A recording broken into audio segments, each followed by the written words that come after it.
குளித்தலை அருகே கருப்பத்தூரில் தமிழகத்தின் முதல் ஐயப்பன் கோவிலில் கார்த்திகை 1ஆம் தேதியை முன்னிட்டு 5000த்திற்கும் மேற்பட்ட ஐயப்ப பக்தர்கள் இன்று மாலை அணிவித்து விரதம் மேற்கொண்டனர்.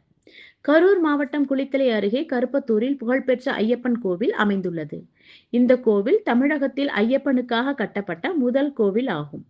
இக்கோவிலில் ஆண்டுதோறும் கார்த்திகை 1ஆம் தேதி ஐயப்ப பக்தர்கள் சபரிமலைக்கு மாலை அணிந்து விரதம் மேற்கொள்வர். இன்று காலை குளித்தலை, லாலாப்பேட்டை, கிருஷ்ணராயபுரம், மாயனூர், நங்கவரம், பழைய ஜெயகுண்டம், ஐயர்மலை மற்றும் முசிறி, தொட்டியம் உள்ளிட்ட பல்வேறு பகுதிகளைச் சேர்ந்த சுமார் 5000த்திற்கும் மேற்பட்ட ஐயப்ப பக்தர்கள் கருப்பத்தூர் காவிரி ஆற்றில் புனித நீராடி கருப்பு வேஷ்டி அணிந்து நீண்ட வரிசையில் நின்று குருசாமி, குருக்கள் கைகளால் மாலை அணிந்து தங்களது விரதத்தை துவங்கினர். இது சுமார் 5000த்திற்கும் மேற்பட்ட பக்தர்கள் நீண்ட வரிசையில் நின்று சரணம் ஐயப்பா என்ற சரண கோஷம் முழங்க மாலை அணிந்து கொண்டனர். முதல் முறையாக சபரிமலைக்கு விரதம் மேற்கொண்டு செல்லும் கன்னிசாமிகளும் மாலை அணிந்து விரதம் மேற்கொண்டனர்.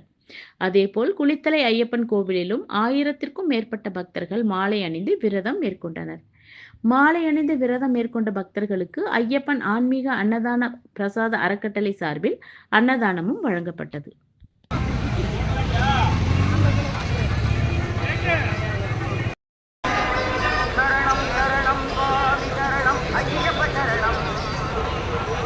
शरणं